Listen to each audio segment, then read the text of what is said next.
The broadcast is now starting. All attendees are in listen-only mode. Good morning, everyone. Welcome to today's webinar on Enterprise Mobility Suite. Today we have presenting Dan Scarf from .NET Solutions and then followed by John Gorton from Bytes Software Services. I'm just going to run through some quick housekeeping before we start. Throughout the webinar you will be muted. If you'd like to submit any questions at any time, feel free to using the questions box on the right hand side of the screen. There will then be a Q&A at the end of the webinar where we can run through these questions should you have any. Just to let you know that the webinar will be recorded and made available in due course. And please, if you could complete the critique form at the end of the webinar, that would be much appreciated. I'm now going to hand over to Dan Scarf, who's going to start off the webinar. Thank you.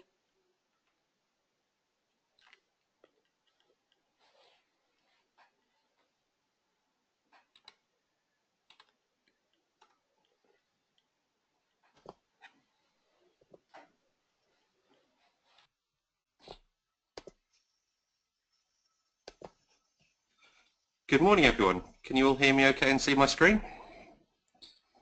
I will take that as a yes. Thank you very much for taking the time out to spend with us this morning.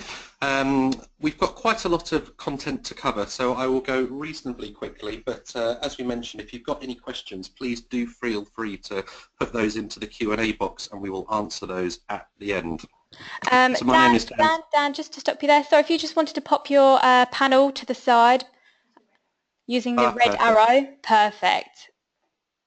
Great, okay. Sorry, continue as you were. No problem. So my name is Dan Scarf. I am founder at .NET Solutions and we work very closely with Bytes as their cloud implementation partner. So the mobility challenge is something that we're probably all aware of and something that we're all probably looking at the moment. I'm sure you've all seen slides like this before, but some of the stats to kind of back up this demand that we're seeing in the market at the moment.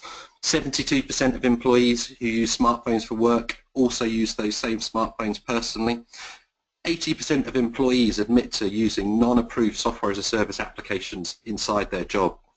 And 70% of network intrusions are based on exploited or weak or stolen credentials. It's a real challenge that organizations all around the world are facing right now.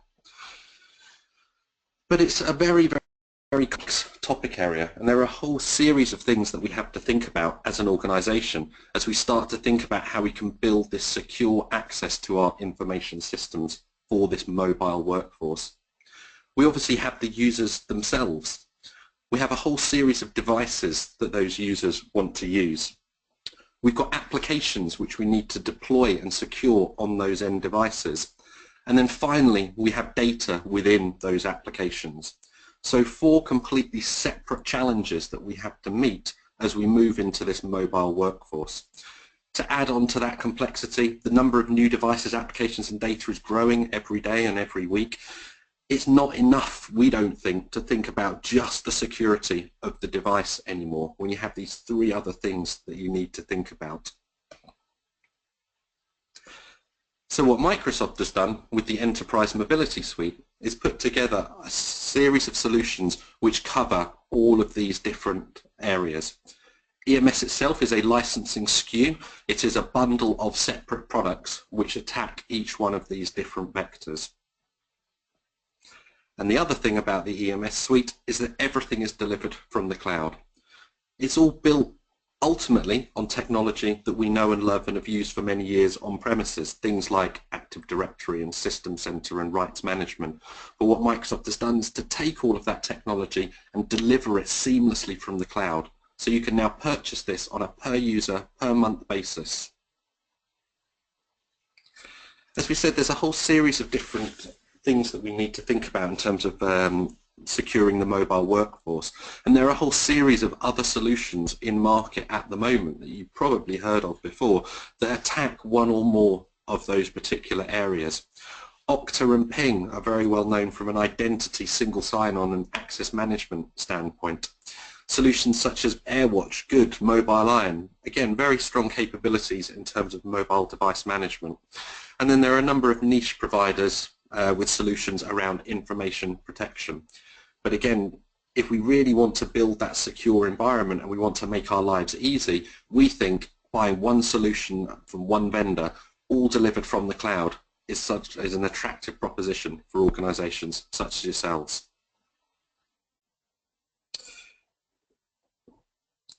So in terms of the Enterprise Mobility Suite itself, as we said, it's made up of a number of different products. From an identity perspective, we have Azure Active Directory Premium. Any of you who are existing Office 365 users are already using a flavor of this, the Azure Active Directory free service, or perhaps the basic one. The premium service is built on the same foundation that gives you a whole series of other capabilities over the top, which we'll talk about in a bit more detail. Microsoft Intune, which is Microsoft's cloud-based mobile device management and mobile application management platform. Now, for those of you that have followed Intune over the years, it was very much an up-and-coming product a few years ago, but as Microsoft always does, they continue to invest in these products, and actually now Intune is standing up there head and shoulders with the other core MDM solutions in market today. And then finally, a newer area, Azure Rights Management, but also something which is really, really important for organizations, is how do we stop data leaking out from inside our organizations? How can we encrypt and protect that content so wherever it is, anywhere in the world, we know who's accessing it and we can secure access to that. So together, these three products deliver that comprehensive mobile worker strategy. It's not just Microsoft saying that these solutions are right up there. If we look at the Gartner Magic Quadrants, leader in client management tool, visionary in management suites, and again visionary in the identity and access management as a service.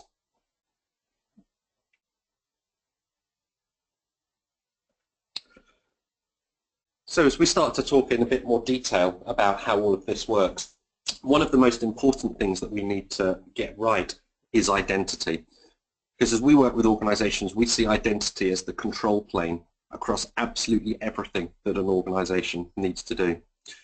Most, if not all of you, will probably be running Active Directory on-premise, and what Microsoft is trying to do with Azure Active Directory is to create that one single common cloud-based identity. It's all built on top of the Azure infrastructure, so it's all built for hyperscale. This is a global service, so wherever your users are, anywhere in the world, they can access this.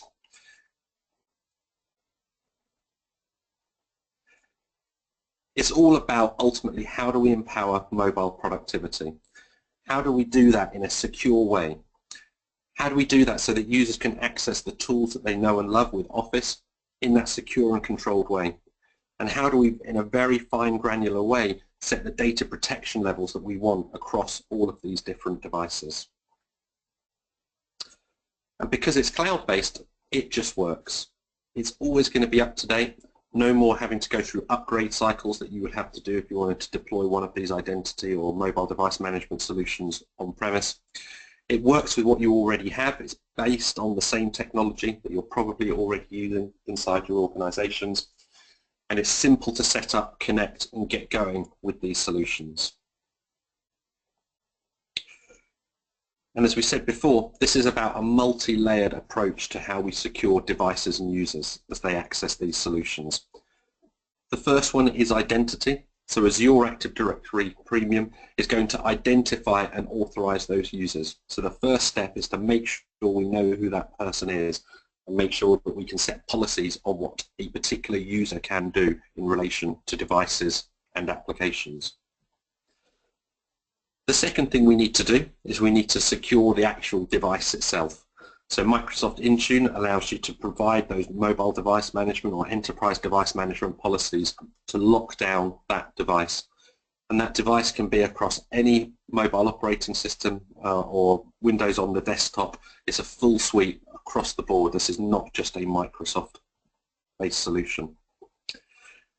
And then finally, we want to then add application policies. So along with the device itself, we also want to be able to control what applications users are capable of installing on those devices.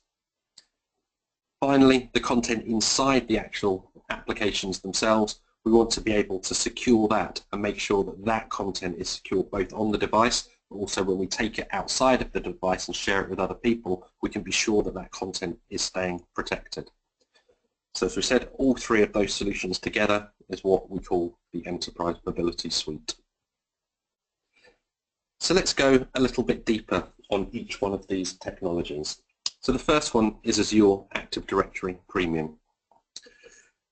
So as we said, this is a comprehensive identity and access management solution, and typically it always starts on-premise. It's not to say if you're a new organization you couldn't go cloud only, but most of the organizations that we speak to already have existing directory systems on-premise, and typically they're Windows Server Active Directory. The other side of the fence, of course, we have the cloud, and this will be all of the different cloud applications which you might want to use. It might be solutions like Azure, it might be solutions like Office 365, but it might also be a whole range of other different cloud-based solutions that you want to be able to integrate with and have that single sign-on experience. So Azure Active Directory effectively sits between those two different worlds. It allows you to leverage the directories that you've got on premises and then make those identity directories available to all of these different cloud-based applications that you want to use. So first of all, we have to set up a connection between our on-premises environment and Azure Active Directory. As we said, this is a fairly simple and straightforward process. We deploy a server on premises or in the cloud, which just synchronizes those two directories together. The next thing we want to do is we want to understand what cloud-based applications our users are using. So we have tools that allow organizations to run discovery, to understand what applications are being used, to generate reports, and then finally to provide single sign-on on an application-by-application basis. In the middle of all of that is self-service. So one of the guiding principles behind cloud in general and EMS in particular is to make it really easy for users to access this capability themselves. We want to try and cut down on the support overhead organizations suffer as they roll out all of these different mobile employee management systems. We also want to provide the ability to have Azure Active Directory right back into our on-premises directory. So we can actually allow users now to do things such as self-service password reset in the cloud and have Microsoft manage that whole process and write that back into your on-premises environment. Because Azure Active Directory is a global system, we can take advantage of huge amounts of learnings that we can find across the world. We can spot anomalous login patterns. We can spot strange things that are going on when we have hundreds of millions of people logging into this system every single day. Microsoft's been doing a lot of work in terms of that machine learning based reporting to understand exactly what is going on and spot the good guys and the bad guys. So why is identity so important? I'm not sure what your organization's identity and single sign-on environment looks like at the moment, but a lot of the organizations that we speak to have this kind of mesh of point solutions that have individual devices and users accessing individual cloud services. That might be using on-premises credentials or credentials directly inside those end systems. But typically, you have this spider's web, which is very, very difficult for users to understand and for administrators to be able to control.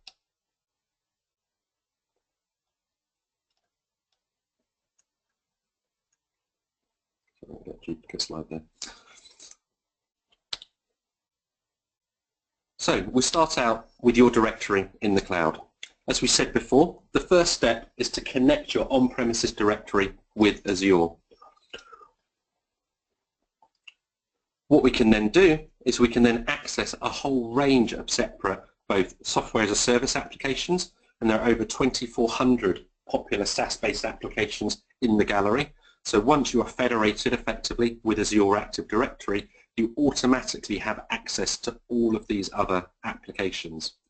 Again, on a point-by-point solution, that means every time the single sign-on requirements or certificates change for a particular end application, you're having to do work in your identity management system to maintain that single sign-on. With Azure Active Directory, all you are doing is connecting to Azure Active Directory. Microsoft then is the one that is connecting out to all of these other off-the-shelf solutions. So they pick up all of the overhead of maintaining those single sign-on solutions. We also have the ability to be able to publish our own web applications as well. This might be software as a service applications that we're looking to deploy, or this might be other web-based applications which we're using on premises today. So we look at solutions such as SharePoint, for instance. So 2 seconds.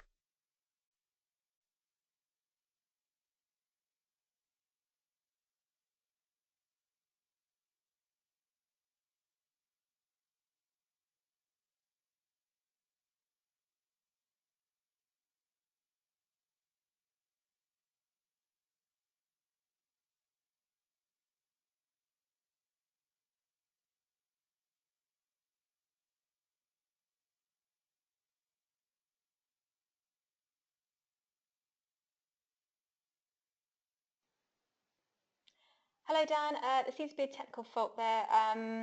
Is everything okay your end?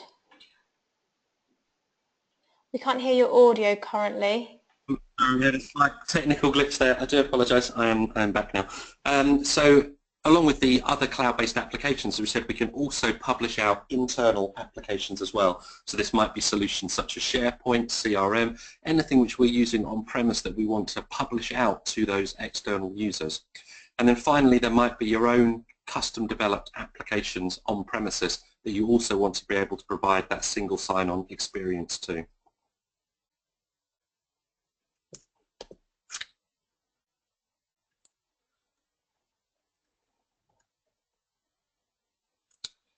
So as I said, there's a whole range of applications which are available. They all form part of this simple to use gallery. So we can go in here, we can see all of the different categorizations of applications which are available, and we can then just add those applications directly into our Azure Active Directory tenancy. Just to give you a sense of some of the applications which we support out of the box, solutions such as Box, Dropbox, SAP, Salesforce, ClearDB, a whole range of different solutions. As I said, over 2,400 of these that you can just switch on immediately out of the box.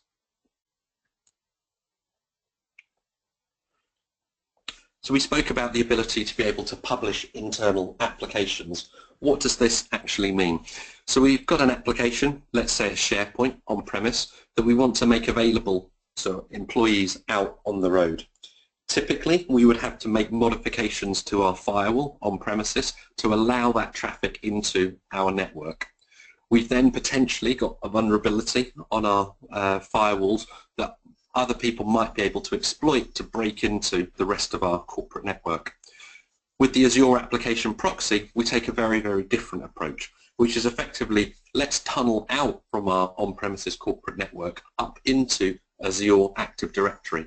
And rather than having that web application proxy running on-premise, we can now have that running inside the Microsoft data center.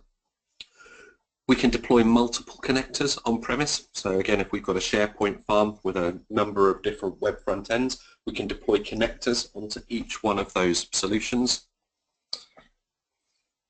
And those connectors can then access a range of different resources on the corporate network. So you don't have to install a connector on every single server. You can have individual servers which then publish out various servers on-premise. When users come along then, they're not having to actually come directly into your corporate network. They will come to the application proxy within the Azure cloud. Because this is a platform service, it's a fully managed environment for you, so you don't need to take care of these application proxies. It's a Microsoft URL that those users will come to. They will then authorize and identify themselves using their Azure Active Directory credential, and that will then provide access to those internal resources. We see this as one of the really easy ways to get up and going with this solution, and a whole range of organizations who have on-premises solutions, they want to publish out to the internet in a secure way, but don't want to have to make that investment into on-premises web application proxies and firewalls.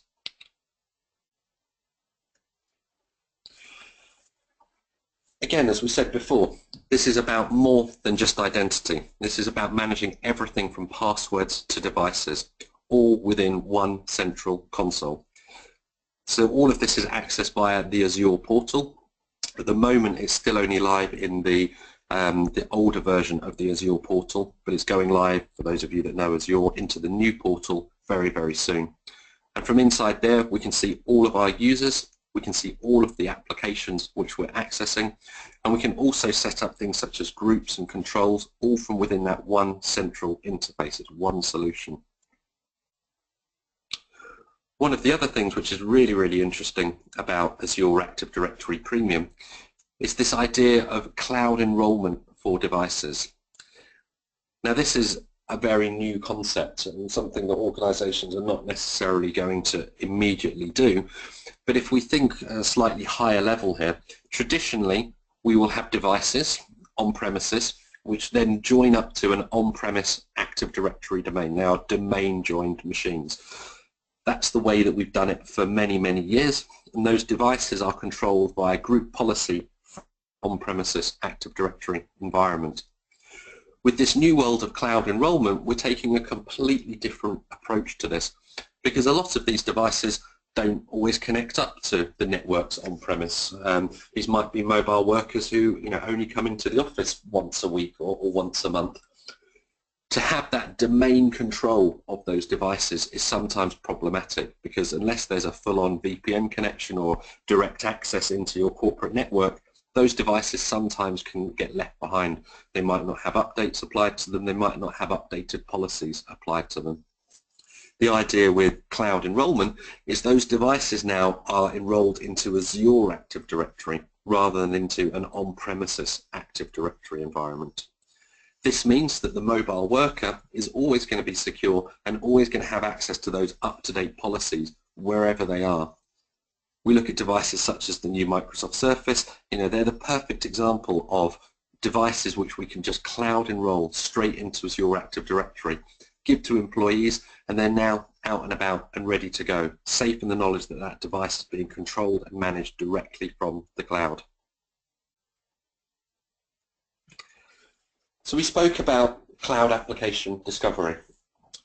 I don't know where you all are in terms of your journey to the cloud, but many of the organizations that we speak to are just at that beginning stage. They're starting to see the benefit of cloud, but want to do it in this very secure and controlled way.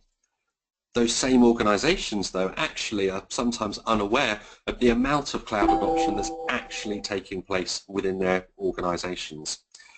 We've got individuals now, it's so easy for them to sign up for these cloud services using their credit card, that we're starting to see what might be viewed as consumer cloud services, or even some of the business cloud services, really starting to take hold in the grassroots inside organizations. And for IT staff such as ourselves, this is becoming an increasing challenge. In a often banded about figure, there can be as many as 10 times the number of cloud applications in use inside an organization than the organization even realizes themselves. With the Cloud Application Discovery tool, what we can actually do is to start to get a very, very accurate view on the number of users that are accessing these cloud-based applications and how frequently they're being accessed.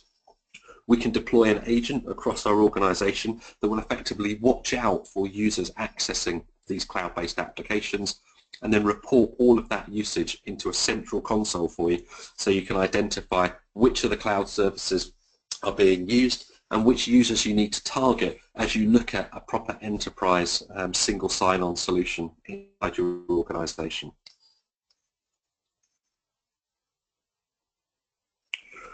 What we can also do is add additional levels of protection as we access those cloud-based applications. So we're not just talking about username and password in the same way that we do on-premise. As we said at the beginning, because of the global nature of the Azure Active Directory platform, we can actually take a huge amount of data and apply that to trying to understand, is this user really an authorized user? Password compromises are so common these days that we can't just rely on the fact that somebody has entered the right credentials to be sure that that is the right person. So Azure Active Directory is always monitoring all of these logins from all around the world, to try and spot suspicious activity. If you log into your laptop in London and then log into that same laptop in Australia a few minutes later, it's fairly sure that that's a suspicious login. But we can also look for patterns of logins, so a particular computer or a particular network making lots and lots of requests to try and log into a particular user. That's not a normal usage pattern. That would suggest that someone is trying to brute force attack that particular user. You put all of this knowledge into this big machine learning artificial intelligence system, and you can spot these attacks and spot unauthorized access a lot more quickly than you might be able to. And we can then start to trigger things off the back of that. So users can be automatically emailed to say that irregular sign-ins have been detected on their account, to prompt them perhaps to go and change their password. As an administrator, we can also see this kind of information, so we can bring up reports of users who have had this anonymous sign-in activity. We've also got a whole range of other support reports that we can run, so sign-ins from unknown sources, sign-ins from multiple organizations, sign-ins from IPs with suspicious activity. And all this is available to us as administrators to try and proactively protect ourselves. We never had any of this kind of stuff on premises. This is all net new functionality that we're able to leverage because we're now using a cloud-based version of Active Directory. Along with notifying the user that suspicious activity has been detected, we can also dynamically trigger additional forms of protection against those users. So things such as stepping up to multi-factor authentication. If we think it might not be the actual user, let's get them to absolutely prove that they are who they say they are. So using the multi-factor authentication service, which is part of Azure Active Directory Premium, we can step up to that two-factor and that second form of authentication. And we can do that via 3 separate models. Users have access to mobile applications across Windows, iOS and Android, where they can put in a one-time verification key and prove that they are who they say they are. Azure can phone that user and have an automated call where the user is prompted to enter a numeric value. Or finally, a text message where again Azure will text the user this time with a unique code that they need to put into the website to prove who they are.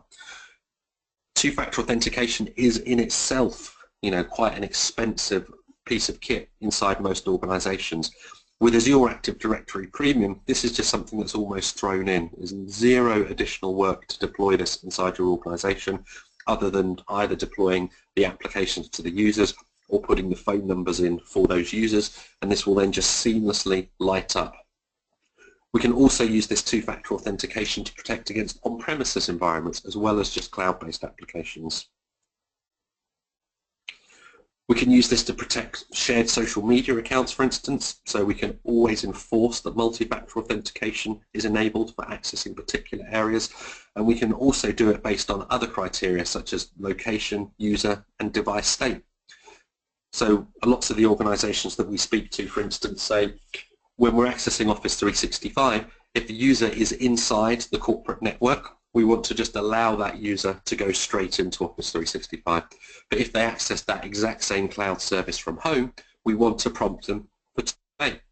This is all built straight out of the box. We can add what we call application access policies and then have conditions based on those. So where is the user coming from? What's the state of that device? So again, as we start to come on to Intune, we can talk a bit more about this, but we can look at the actual state of that device in terms of, is this device enrolled into cloud protection? Does this device have the latest antivirus definitions on it? A whole series of other conditions. So again, if we think that that device might be compromised, we can automatically step up to two-factor authentication. Or finally, just based on groups of users. If you're in the finance team, we always want you to have to provide a second form of authentication because you have access to more confidential data than the rest of the individuals inside the organization. And again, we can do this for both cloud applications, but we can also do it for on-premises applications by deploying a Radius server on-premise which hooks into Azure Active Directory Premium. One of the final things to talk about in terms of Azure AD is privileged identity management. Again, a major challenge inside organisations that we speak to. It seems over the years more and more individuals have managed to get hold of admin credentials, and there's lots and lots of individuals now who have a lot of power inside that corporate network to do different things. With privileged identity management, again, we've kind of flipped this on its head a bit and said by default everyone is just a normal user, or perhaps a super user with some level of elevated permission. But if you really want to do something quite dramatic to that environment, or something which really requires that privileged management, we can then lease those credentials to people for a given time. So one super user might lend an admin credential to somebody else to undertake a specific operation, and then once that specific operation has been concluded, we can then revoke those admin rights. Again, it's about protecting your organization by protecting access to compromised accounts. If in the absolute worst case, administrator's account were compromised, if that administrator hasn't been given access because they weren't in the process of doing a privileged operation at that time, even though that account has been compromised, we're still not compromising our environment. So that's about it on Azure Active Directory Premium, and that's probably the major part of Enterprise Mobility Suite. It's one of the most important features that organisations look at when they're evaluating the Enterprise Mobility Suite. But as we said, there's a whole range of other services which are also part of EMS. And one of the fairly newer ones is a Microsoft Advanced Threat Analytics. And again, this builds on some of the stuff that we were talking about that's native inside Azure Active Directory Premium. And this technology is the result of a few acquisitions that Microsoft has been making over the past year or so, if you've been following the news. I could talk for an entire webinar about advanced threat analytics and exactly how it works and exactly what it protects against, but the whole beauty of this is that you don't really need to know. It's just a service which you can just switch on, which just provides you this additional layer of protection for your user identities. And it builds on a lot of the machine learning technology that Microsoft has inside the core platform. So the behavioural analytics, the fact that we can adapt fast as enemies adapt fast. As an attack is spotted in Australia, we can automatically recognise that attack and protect the whole rest of the world and all of the users on the rest of the platform against that one specific attack. In an on-premises environment, we might be attacked once or twice a year. We have very limited data to go on to understand what really constitutes an attack. We can see a very, very simple attack timeline. So if we are subject to an attack, we can actually go in and actually see what it is in real time, start to analyze that attack and start to take proactive measures to protect it should they be required. And ultimately, it's all about reducing the fatigue of false positives. Many of you might have solutions like this already in place, but as you start to get 2 or 3 notifications every single day that something could be suspicious, you start to get into the habit of just ignoring these notifications. So the one where it actually is an attack then flies underneath the radar. With all of this machine learning and all of this advanced artificial intelligence, we can spot the one actual attack from the 1,000 attacks which aren't actually aimed at us or aren't real attacks. So Intune, as we said, Intune is, or certainly was, very much an up-and-coming product from Microsoft, but there have been enormous investments into this platform over the past couple of years, and as I said, it's absolutely caught up with the existing vendors in market, and in some ways actually overtaken them in terms of the way that Microsoft thinks about mobile device management and mobile enterprise management. So it's not just about mobile device management. As we said a little while ago, certain concepts such as Windows 10 means that we can move away from this concept of just treating everything like a phone. We can bring in this same management technology across all of the different devices that we have inside our organization. From our desktops to our laptops to our tablets to our mobile phones, all of these can be protected via one central unified console. And we can deploy this in 2 different ways.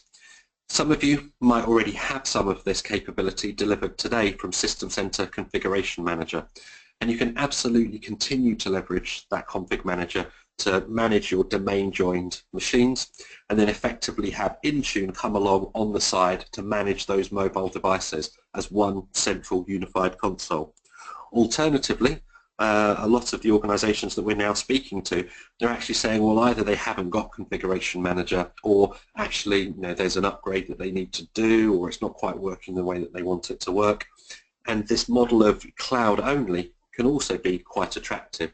So we can have the mobile devices enroll directly into Intune, and we can also have the desktop and laptop devices also enroll directly into the cloud.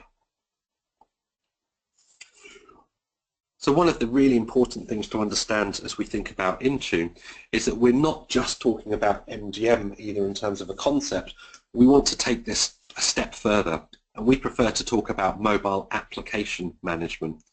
Actually, the devices are kind of irrelevant. What we really want to protect are those applications. So as we publish out as an organization a particular application for users to use, we want to protect all users using that app, regardless of what device they're on.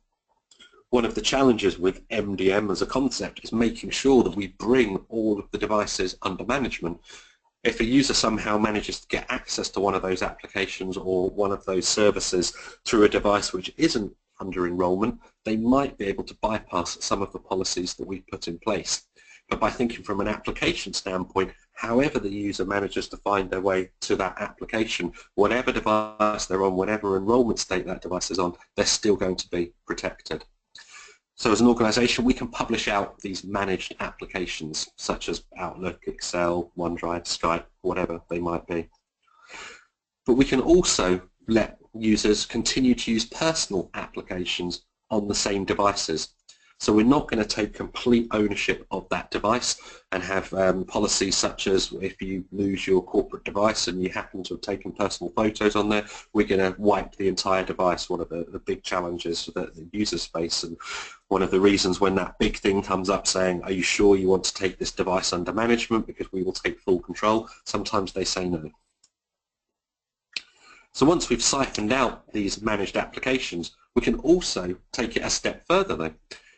Things such as Word, for instance, a user might want to use within their personal life, but they might also want to use it within their work life. And this is when it starts to get interesting to start to think about the data inside those applications. So we can have both personal data or personal documents, but also corporate documents. And we want to be able to set that control at that very fine granular level. And once we've done that, we can then actually start to set some really cool controls around how that data can flow inside that particular device. So if you're opening an email attachment from one of your corporate accounts inside the Outlook app on your device, we can set policies, for instance, that say you're not allowed to copy that information out if you're talking to a personal application on that same phone. It understands the difference between corporate and personal applications. Inside Word, we might be able to say, well, you're allowed to save onto your corporate OneDrive account in the OneDrive application, but we won't let you save to your personal storage account within that same OneDrive application. So it's all about how can we maximize productivity while still protecting users against leakage of information. But it's also about giving users the same applications that they know and love. Certain vendors have a different approach to this, and they will say, well, the best way to secure email on your device is to have a dedicated email application from whatever the vendor might be. So once you're inside there, we can fully guarantee that you're going to remain safe. Yes, that's true, but it also means that users have to use that particular email client, which might not be the email client that they want to use. They might want to use the proper Outlook client from Microsoft, but they can't do that because they've got to access this vendor-defined client application instead. As we said before, it's a completely unified management console for IT admins as well. If you're using the pure cloud-only version of Intune, you have access to this really nice web-based portal which allows you very quickly to see what the health of all of your devices is, what the software is that's installed onto those devices, what's the makeup between different operating system platforms, and a whole range of other information through a really slick web-based interface. Alternatively, if you're using Configuration Manager on-premise today, and we're deploying this hybrid model, we just connect Configuration Manager directly to Intune at the back end. So we can then see all of those same applications and all of those same mobile devices within the same Config Manager experience. It just adds an extension to that. So we're not having to go out across different applications to access both our corporate devices or our domain joined devices and our mobile devices. So as part of Intune, we have this comprehensive lifecycle management. I won't read out all of the details. I mean, the slides will be available for you later on, but it makes it really easy for organizations to enroll those devices into Intune, and we've got bulk enrollment for Apple devices, for instance. We can then provision those devices really, really easily, so we can deploy certificates on them. We can set what mandatory applications a user has to have once they've enrolled that device under management. We can then do ongoing management and protection of those devices, so we can change the policies on the fly. We can put in policies, for instance, to say if it's a jailbroken device, we're not now going to support that device, along with some of the other policies that we looked at over the past couple of slides. And then ultimately, when that device comes out of service, either when it's end of lifetime or that device has been stolen, we can then revoke access to those corporate networks. We can perform that selective wipe as well, so we can say only erase the corporate data on there, leave the rest of the personal data intact. And we can also audit all of those lost and stolen devices to understand what's happening with them. In addition to device management, we also have application management, so we can see the company portal, we can see all of the applications which have been published out to users. Again, that application is available across all of the different platforms, so you can publish those applications out and allow users to consume them. These might be applications off public app stores, or these might be applications which you've made available internally. They all get published through the same interface. The final piece to cover is Azure Rights Management. Again, this is based on technology which was available on-premise, so some of you might already have Active Directory Rights Management solutions deployed today. It's the same technology but automatically deployed from the cloud. And there are two models that we're protecting against here. We're protecting against content which has been shared internally inside our organization, but also content which we might want to securely publish out to people outside of our organization. So again, we're connecting up to Azure Active Directory, and we're then connecting out to organizations and other users using different systems and platforms out in the wild across a whole series of different devices. So the first thing we do is data encryption. So every single document which is part of Azure Rights Management is all encrypted by default. The whole idea is that we're looking at this from a data-centric view of the world. So the actual individual document itself will be encrypted. We then apply rights management to that document. So we're then effectively creating a policy that says, you know, this internal group of users are allowed to decrypt this document, or on a case-by-case basis, you know, this particular external user is allowed to decrypt this document. And once we've done this, we're then providing full tracking and reporting. So every time this document is decrypted by a particular user, we're then going to log that. For external users as well, we can see and force that user to identify themselves, either using a personal Microsoft account or a corporate Azure Active Directory account. So we get them to prove who they are, and then once they've proven who they are, check against the policy. If they're allowed to access it, we decrypt it. But again, we're keeping track of all of this happening behind the scenes. We can set content expiration policies. So if we're saying this document is only live for the next month, and then somebody then tries to access that months later, we can generate a notification that says this particular user in this particular geography has tried to access this document when they weren't authorized to do so. Again, there's a lot more complexity behind how all of this works and the policies that you can set up, but just to give you an overview of this as a capability. So finally, why should you be looking at the Enterprise Mobility Suite? It's a flexible architecture. It's integrated with this one common identity model, which is built on top of the platform that you have already today. We're managing and securing productivity. We're keeping users safe, but we're letting them carry on doing their day job using the applications that they want to make sure that they work as efficiently as they can. We have this multi-layered protection. We're looking at users, devices, applications, and data from one central platform. And we're preserving our existing investments. We're not having to go out and buy a whole bunch of separate technology from a whole bunch of separate vendors and try and stitch all of this technology together. It's a pure Microsoft solution based on top of the technology that you're probably already using today. So with that, thank you very much. I hope that was useful, and I will now pass across to John to let you know how you can purchase this.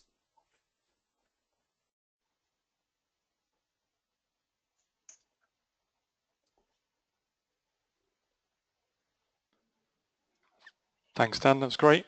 So I'm just going to talk through the licensing of Enterprise Mobility Suite. It's fairly simple, so it won't take too long. So Enterprise Mobility Suite, or EMS, is available in a couple of ways. You can purchase it as an add-on to Core CAL or the Enterprise CAL. So those customers that have got existing enterprise agreements that include Core CAL or Enterprise CAL with existing software assurance can buy the EMS add-on, and the pricing represents the fact that you've already made an investment in Microsoft technology. So the add-on will align with the term of the enterprise agreement. If you don't have an enterprise agreement, you can buy it through the Microsoft's Products and Services Agreement, so MPSA, and again that can be purchased in any quantity.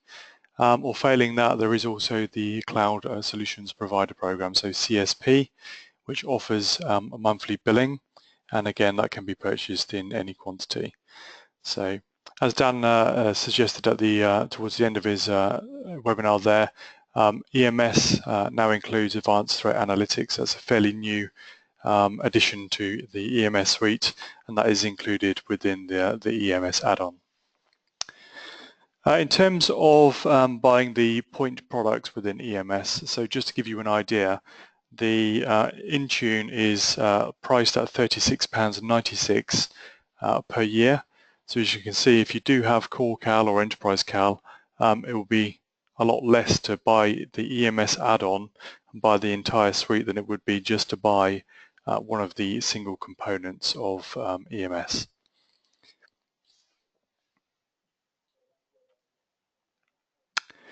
Then there's the full user subscription license, so USL.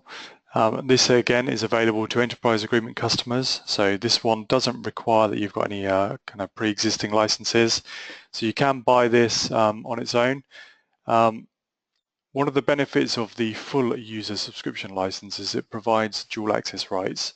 So not only does it provide access to those online services, so Intune, Azure RemoteApp Premium and Rights Management services, but it also contains the client access license to access your on-premises servers.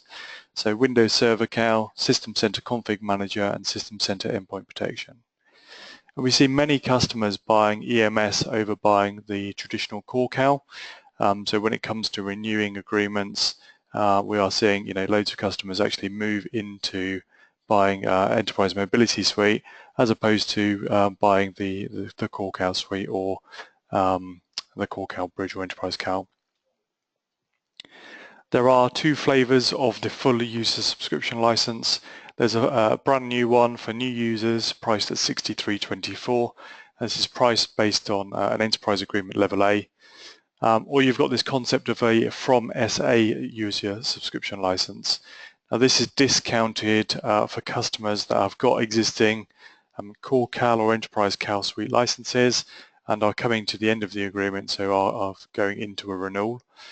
They can use the from SA part code to have a discount.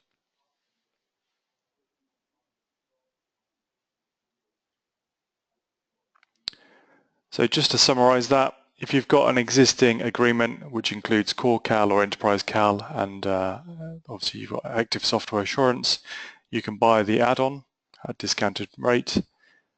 If you're coming to a renewal or expiry of your agreement and you're looking to renew, one of the options that we should certainly look at is changing from the traditional client access license model over to this new user subscription license model.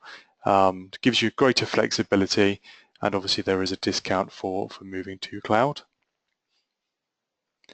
And then for net new users, we can purchase the full user subscription licenses.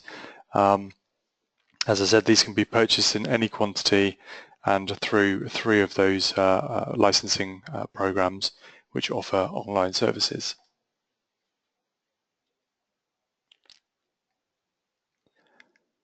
So Enterprise Mobility Suite is also part of the Enterprise Cloud Suite. So Enterprise Cloud Suite is a bundle of 3 products.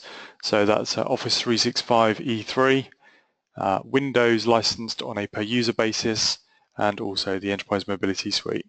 So again, if you've got a platform enterprise agreement which includes one of the CAL suites, doesn't have to be the Enterprise CAL, it could be Core CAL, Windows and Office Professional Plus, then you can buy the ECS add-on to the platform EA. Or you can buy a full user subscription license for the entire suite, and again you can purchase this through the MPSA or through EA, and it can be bought in any quantity. In fact, you can start a new enterprise agreement up until the 1st of July for a minimum of 250 users. It doesn't have to be enterprise-wide, unlike the traditional enterprise agreement. From the 1st of July onwards, the minimum for enterprise agreement is changing from 250 users up to 500. So if you're below 500 users at that point, then the MPSA will be the way to go forward.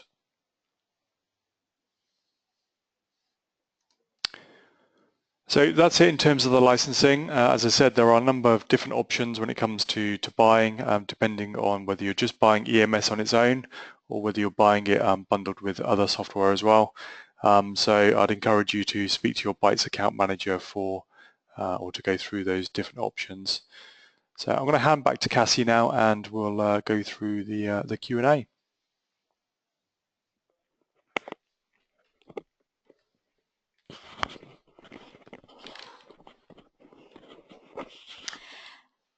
Hello everybody, thank you Dan and thank you John. Just got a couple of questions from you, for you Dan. Question 1, does EMS run an EU data center? Yes, absolutely, yes. So it will be deployed into the Dublin and Amsterdam data centers. Perfect. And question number 2, can Intune manage device encryption across all platforms? Yeah, it absolutely can, yes. So obviously there are specific requirements around different versions of platforms and so forth, and you know, there are online articles that will tell you operating system by operating system exactly what it does and doesn't support, but you know, as a all-up subject, kind of feedback across BlackBerry, iOS, Android and Windows, yes, you have that protection available to you. Perfect, thank you. We also just have a question for John. What was the best option John just suggested for less than 500 users? So for less than 500 users, the Microsoft Products and Services Agreement, so MPSA, is an option for buying Enterprise Cloud Suite. So from the 1st of July, when the minimum increases to 500 users, that's probably the best licensing option there for buying ECS. Or you can purchase the individual products through the multiple different open agreements or CSP, the Cloud Solution Provider Program.